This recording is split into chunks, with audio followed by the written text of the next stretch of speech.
सभी पट्टियों से जुड़े हुए पूज्य महंतों का, संतों का, नागाओं का, जिन्होंने एक एक पाई को बचा करके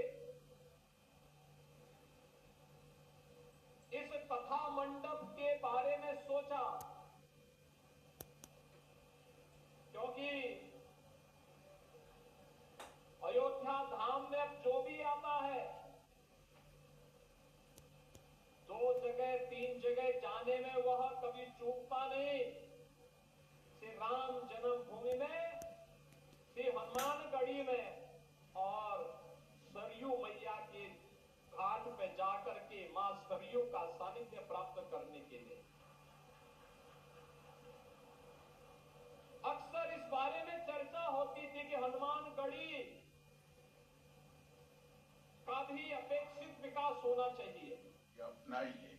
मैं आज इसलिए कह रहा हूं कि देश के नागरिकों को भी मालूम पड़ना चाहिए कि जहां नाले बस रहे हैं, नाले बह रहे हैं, जहां पर घना जंगल है, पहाड़ों की चोटियां हैं, जहां पत्थर है, ऐसी जगह पे जहां बाढ़ नहीं लग सकती, इसकी सुरक्षा के लिए भी बीएसएफ के जवान कटिबद्ध है और सतत पुरुषार्थ कर इसके तकनीकी समाधान ढूंढे हैं।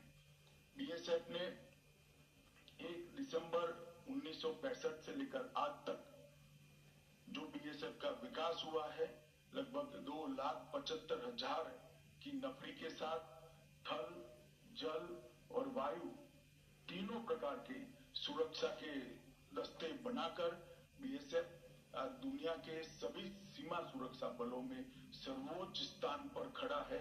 इसमें किसी को कोई शंका नहीं है।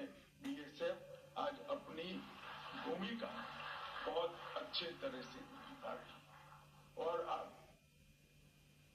देश ने भी बीएसएफ के जवानों को हमेशा उनके पराक्रम को, उनके बलिदान को नवाजने में कोई कमी नहीं छोड़ी।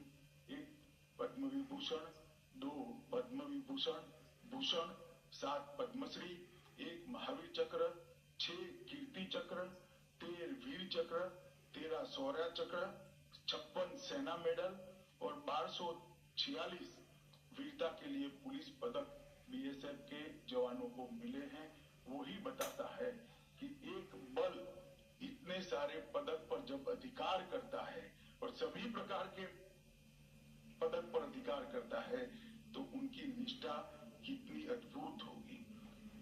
बीएसएफ ने लगभग 1,10,000 किलोग्राम ड्रग को भी ये 5 साल में पकड़कर नारकोटिक्स के खिलाफ की लड़ाई को भी मजबूत किया है और एक प्रकार से नक्सली अभियान में भी 78 से ज्यादा नक्सलियों को 5 साल में खत्म कर बीएसएफ ने बहुत बड़े नक्सल विरोधी अभियानों को भी अंजाम दिया है। काउंटर ड्रोन के लिए भी बीएसएफ ने कई सारी तकनीक, जो छोटे ड्रोन हैं जो स्मगलिंग के काम करते हैं, उनको रोकने के लिए, उनको गिराने के लिए, उनको जैम करने के लिए कई सारी तकनीक भी उन्होंने बनाई है और आने वाले दिनों में जो कुछ भी जरूरियातें होगी बीएसएफ के माध्यम से सीमा की सुरक्षा करने के लिए, इसके लिए हमारा गृह मंत्रालय कटिबद्ध है। मित्रों, आज अब खास पेशकश की शुरुआत करते हैं। मैं निधि चतुर्वेदी आपके साथ हूँ। पाकिस्तान की बात करेंगे। पाकिस्तान का हाल क्या है ये दुनिया बहुत अच्छे से समझती है, जानती है। भारत से पिटने के बाद अभी तक कर रहा है पाकिस्तान, लेकिन वहीं एक बार फिर उसके जंगी जोकर सामने आ गए हैं, जो मैदान जंग में कुछ कर नहीं पा रहे, लेकिन माइक लेकर अपनी भड़ास जरूर निकाल रहे हैं। और तो और अब पाकिस्तानी सेना आतंकी हाफिज की भाषा बोलने लग गई।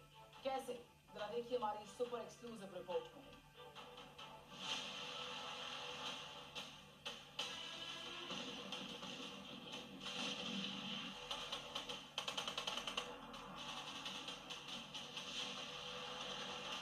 पाकिस्तान की सांसें खुद अटकी हुई हैं, पानी के लिए सूखा जा रहा है। भारत के हमलों से कमर टूटी पड़ी है। खुद की आवाज थू थू कर रही है। लेकिन ये पाकिस्तान पाकिस्तान के बड़बोले महानुभाव ऐसे हैं, हर तरफ से पिट चुके, लेकिन अपने खोखले ढोल पीटने से बाज नहीं आते।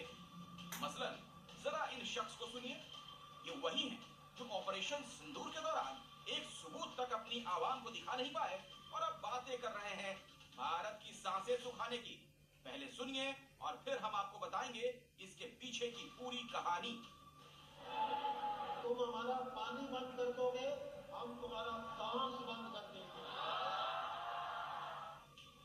तो पाकिस्तानी सेना का वो अधिकारी जिस पर पाकिस्तानी आवाम की अब हंसती है, वो भारत को गीदड़ भभकी दे रहा है, लेकिन जुबान भले ही इसकी है पर बोल किसी और के हैं।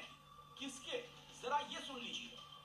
तू पानी बंद करेगा, इंशाअल्लाह हम तेरी सांस बंद करेंगे। तुम्हारा पानी बंद कर दोगे, हम तुम्हारा सांस बंद कर देंगे। तो अपने नकलची पीएम की तरह डीजी आईसीपीआर ने भी अपना भाषण चुरा लिया, लेकिन चुराया भी तो किससे? आतंकी हाफिज सईद से।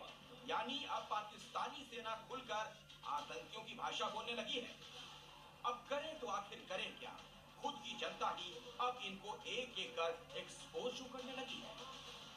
किसी ने ये नहीं पूछा कि जीएचक्यू से 5 किलोमीटर चकलाला एयरबेस तक ये ड्रोन कैसे पहुंचा, ये धमाका कैसे हुआ, और अगर हमारे हदूद में ये यहाँ तक आ सकता है तो इसके लिए सर मुझे तो अफसोस है कि कम से कम इतनी बड़ी लड़ाई लड़ने के लिए ज्वाइंट सेशन होना चाहिए। आप यही कहते रहे कि हमने उनके 5 जहाज गिरा दिए। किधर है वो जहाज? किधर है? फौजा आसिफ से पूछो, जुआना जुआना जुआना, उससे पूछो तो हकला बोलता है कि सोशल मीडिया पे है वो जहाज। ये कोई जवाब है? किधर है वो? आपके टारगेट किया हुआ, न्यू दिल्ली टारगेट किया हुआ है, आर्मी चीफ टारगेट किया हुआ है, मैंने ये किया हुआ है, हमने वो किया हुआ है। किधर है वो? एक आपसे एक मिसाइल नहीं चला। और अब जरा पाकिस्तान के इन झूठों की फौज के सरगना से मिलिए, जिसकी नई नई ताजपोशी की गई है। भारत से जंग हारने के इनाम में आसिम मुनीर को प्रमोशन मिला और कल बाकायदा शहबाज शरीफ ने अपने आका मुनीर के लिए एक बड़ा इवेंट रखा, जिसमें आसिम मुनीर को फील्ड मार्शल बनाया गया। लेकिन इसकी भी जो तस्वीरें सामने आई, उसमें दिखी बॉडी लैंग्वेज ने ही बता दिया अब पाकिस्तान का असली हुक्मरान कौन है। देखिए कैसे देश का राष्ट्रपति और प्रधानमंत्री डरे सहमे से बैटन पकड़ा रहे हैं और आसिम मुनीर चौड़ा होकर इसे स्वीकार कर रहा है। शहबाज पर मुनीर की ये पावर पहली बार नहीं दिखी, बल्कि ऑपरेशन सिंदूर के बाद से ही शहबाज हर मौके पर मुनीर की चमचागिरी नहीं भूलते और कल भी कुछ ऐसा ही हुआ।